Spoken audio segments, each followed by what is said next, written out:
Amazing. Thanks so much, Geraint. That was a really excellent expose of how our galaxy seems to be eating everything around it, and how Absolutely. at some point it may even eat Andromeda, or Andromeda and the Milky Way will be in some battle, some Uh, cannibalistic battle. So we've had a whole bunch of questions, but our little elves behind the scenes are still compiling them. So let's start this off. People have actually asked a lot of questions at the start of the talk that you kind of answered through the talk. So I think that's okay. very excellent. So maybe we'll just clarify this. Are there galaxies revolving around Andromeda? I know you said that there were, but maybe if you could just go into a little bit more detail. The answer is yes, there are. In fact, it's kind of nice. You've got Andromeda, and nearby Andromeda, there's another spiral galaxy called Triangulum, which is about 1/10 the size of Andromeda. So there's one biggish galaxy, but then there are around 30 to 40 other dwarf galaxies also orbiting Andromeda. And I'm going to blow my own trumpet a little bit here. One of the things we discovered about 5-6 years ago is that they're not orbiting randomly. You think they might be buzzing around like little random flies, but they actually all seem to be orbiting in the same kind of sense. They seem to be doing a very similar dance, and we don't know why.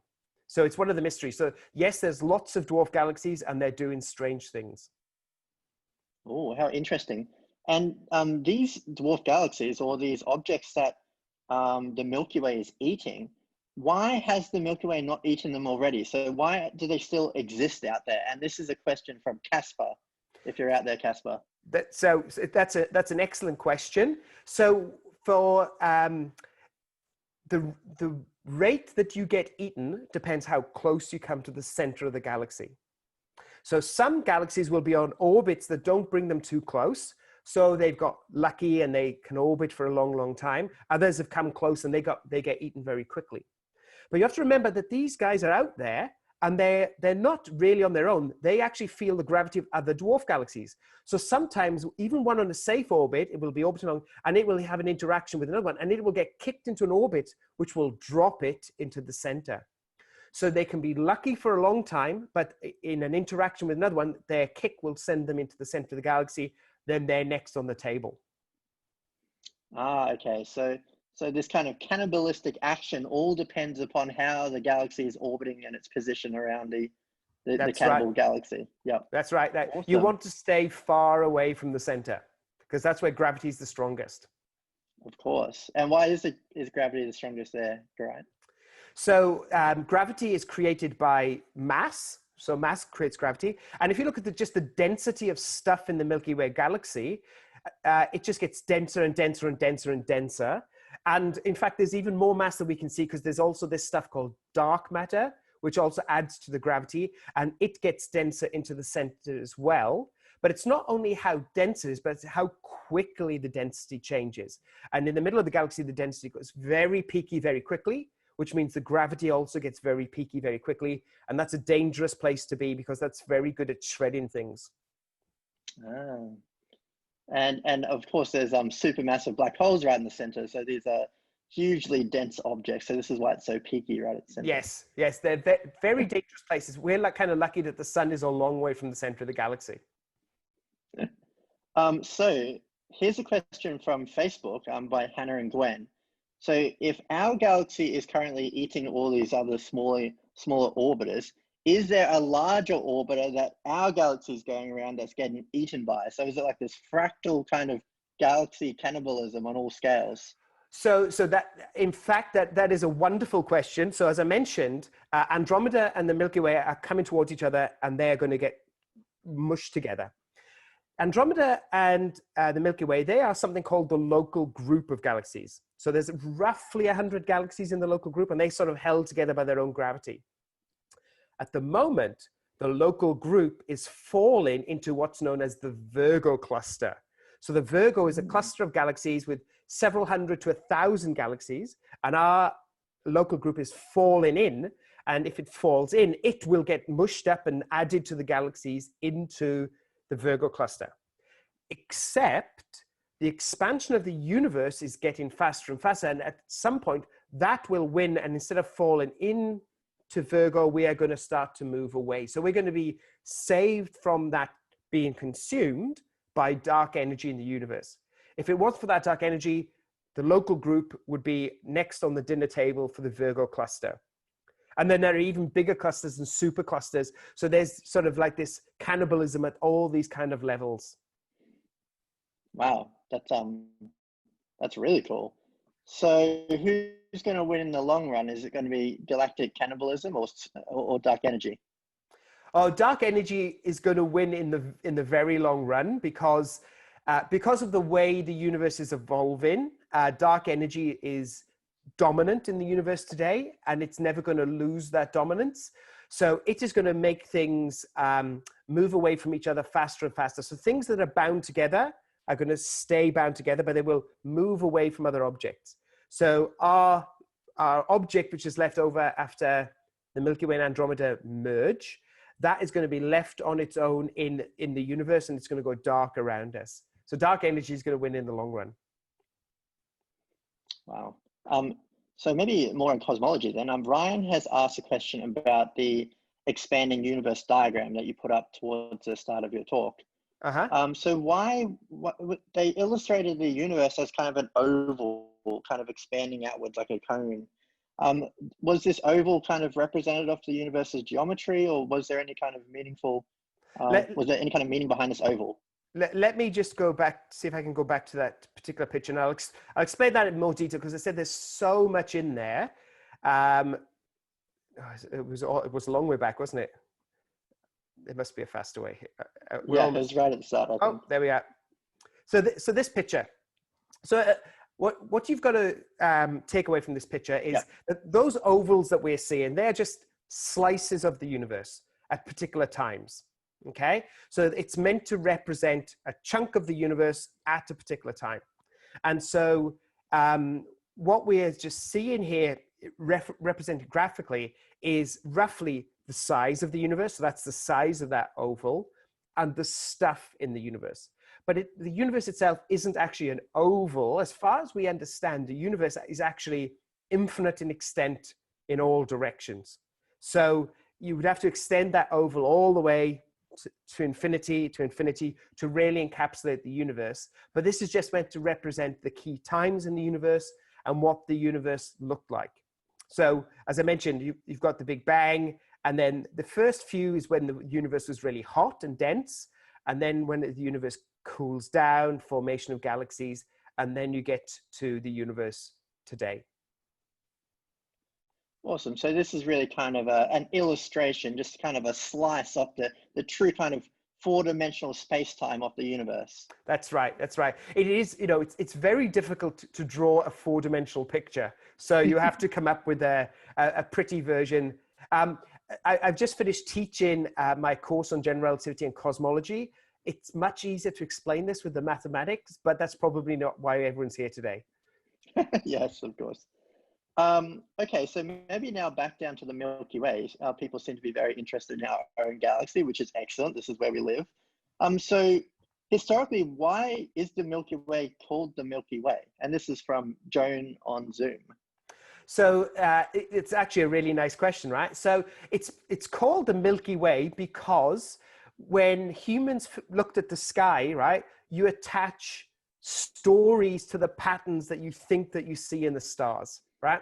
So for us, of course, we have the constellations, right? And we talk about Capricorn and Cancer and Pisces, but of course, it's not really a fish or a goat or anything. We've joined those up. And one of the stories, of course, that I think it's the ancient Greeks, it comes from the Greeks, is that the Milky Way looks like milk scattered across the sky. And there's a story how it came from a milk from a god scattered across the sky because it's got that sort of milky texture, and the name has just stuck.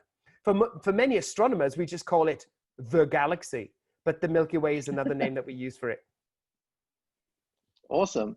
And a little bit more about the shape of the Milky Way. So this is from Dave on Zoom. So we live inside the Milky Way, and we only ever take observations looking out of the Milky Way. So how do we know that the Milky Way is actually a spiral, so it has arms, rather than just a flat pancake? Because astronomers are smart people. So, I'm going to mention an astronomer at ANU, Naomi McClure-Griffiths. She's one of the ones that has been able to unravel this. So, of course, astronomers, we want to understand the universe, and we want to use as many tools as possible. And of course, for hundreds of years, it was optical telescopes. But once we discovered there were other wavelengths of light, radio, X-ray, gamma rays, we built telescopes so we could survey the universe with those telescopes, and they tell us different things. And importantly for the Milky Way, when we look with radio telescopes, what that reveals is not the presence of stars, but where the gas is. So the radio telescopes show us where cold gas is scattered through the Milky Way, and you can use that gas to use that radio observation to tell you how fast that gas is moving, and even work out how far away the gas is. So people like Professor Naomi McClure-Griffiths has been able to unravel the spiral structure of the Milky Way galaxy in gas.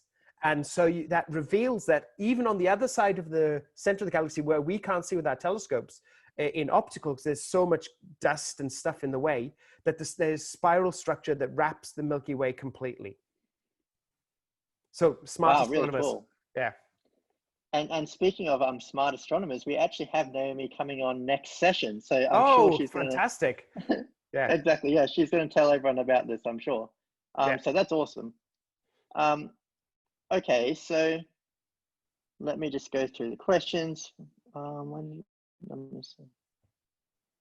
So Ewan asks from Zoom, what did all the numbers and signs in the Andromeda slide mean? Maybe this is a bit of a... Which I'm not too sure exactly what you mean, Ewan, sorry. Yeah, there was quite a few Andromeda slides. Sorry, Ewan. I'm not sure if... do you mean this slide? I think it was the one a bit later with the cosmic... the one after this, I think. The one after this. One after this, one after this, one after this. One after this, that one. This one? Yeah. Okay, so let's give you some, I stole this from a professional talk, but so these are the distances that we did our survey to. So our survey, sorry, I'll give you the complete story. Our survey was called the Pan-Andromeda Archaeological Survey. So galactic cannibalism is also known as galactic archaeology because we're trying to unravel the history by looking at fossils. We shorten that name to PANDAS because we hate saying Pan-Andromeda Archaeological Survey all the time. Our survey goes out from the center of Andromeda to a distance of 150 kiloparsecs. So a parsec is the distance unit we use in astronomy. So a parsec is around 3 light years. So this is around 450,000 light years out from Andromeda. And we actually looked at another galaxy. This is Triangulum, and we looked 50 kiloparsecs, or 150,000 light years away from Triangulum. So these numbers here tell us something about the stars. So we actually, what we've got here, these are stars. You can't see them. There's so many of them, but these are stars, and we've color coded them based upon how chemically enriched the atmospheres of the stars are. So this is the ratio of iron, which is a heavy element, to hydrogen, which is a light element. And the more positive the number, so this is what we call metal rich, i.e. it's got lots of chemical elements as well as hydrogen and helium. And the blue is metal poor because it has less chemical elements relative to hydrogen and helium. Why do we care about this thing?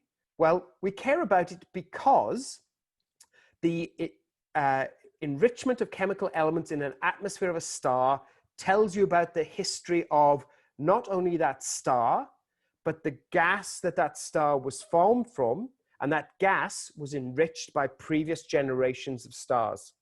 So what you tend to see is that stuff that is metal poor will have lived in environments that haven't been able to hold on to heavy elements. So it could be they were born in places where there was only like one generation of stars, or a supernova exploded, but the gravity wasn't strong enough and the gas all got blown away. And so those elements were lost.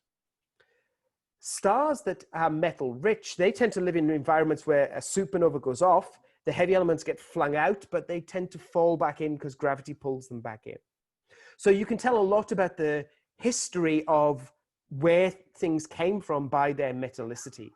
So that's what the numbers mean. And to astronomers, they would understand this, but I should have given a bit more explanation, but I hope that makes sense. Yeah, I think that makes perfect sense. So we've got an excellent question here from Phoenix. We were just talking about this plot. We were talking about Andromeda galaxies. So how do galaxies actually lose their orbital energy when they collide? So you showed some nice movies of these galaxies whizzing around each other before they collide, but once they collide, they kind of seem to stick together. So where's all of this energy going? So let's go back to this. I'm going to run this movie again because this is a lovely movie, right? So he's perfectly correct here that in the universe, there are some conserved quantities, right? So when we have collisions, there's some things after the collision that must be the same as before the collision. So one of them is momentum, and the other is angular momentum. So momentum is how fast things are moving. Angular momentum is how fast things are spinning. Watch what happens in the collision, right? So things collide, right? Gravity does its thing, and let's get them collide again, okay? Bang. And you can see that some stuff gets thrown out to large distances. So that stuff can carry away a lot of the momentum and the angular momentum. So there's less now in this collision. Bang, more stuff gets thrown out. So it's the stuff that gets thrown out that carries away the momentum and the angular momentum, which means that each collision is less energetic than the one before. But what you don't see is that here there's now lots of stuff at large distance, which has carried away all of that momentum and angular momentum. But that was a really good question. Yeah, that was a question from Phoenix here on Zoom. So is the total angular momentum in the entire universe conserved? Yes, as far as we can tell, total angular momentum is conserved. So, but the question is, how can that be? And so when the universe started off and it was kind of smooth, right, and things broke off and started to collapse, you would get, spin is created by something called torque, and you would get that these two objects would torque each other, and one would start spinning one way and one would start spinning the other way, such that overall the total angular momentum in the universe ends up being zero, as far as we can tell. Isn't that amazing, young stars? So I think Ryan is going to possibly ask you a last question. Okay. And then we're gonna sum up. Thanks so much for this little Q&A here. Fantastic. Yeah, once again, that's been an awesome talk and an awesome Q&A. So the last question I have is from Wendy, and it's, how did you get interested in cosmology? Oh, that is a good question, because I will give you a little bit of history, right? I wanted to be a vet, and then I wanted to be a paleontologist, and then I discovered I liked physics, and I went to university, and I liked astronomy, but I grew up in South Wales in the UK, where there are very few clear skies, so I never had a telescope. I used to read about astronomy. And I guess it was that reading about the astronomy that just made me wonder about the workings of the universe. But when I was an undergraduate student, I had inklings of becoming a particle physicist, but I discovered that you could understand the fundamental universe by observing the deep universe. And so I just sort of was drawn to the fact that the big questions could be answered by studying the universe through a telescope.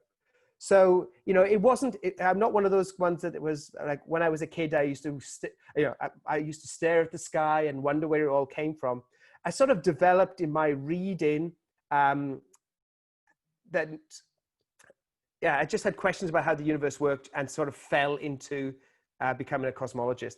I know that's probably not a very satisfactory answer, but there was no grand plan to it at the start. That's a very interesting answer, though. It's good to see that there isn't always like a direct pathway into what you intend to do. And I think that's an important one. You know, I am one of those ones that try and dispel the myth that you have to be a fan of Star Trek to be an astronomer. That's not true, right? There are many pathways into astronomy. We just need smart people who wonder about the universe. Yeah, well, thank you for inspiring the wonder of all the young stars we've had with us today. It's been a fantastic talk, and we've had so many questions coming in behind the scenes. Unfortunately, we don't have time to go through them all. If we did, I'm sure we'd be here and have you here forever answering all the many questions. Thank you very much. It's been great to talk to you. And I hope to see some of you in my general relativity class one day.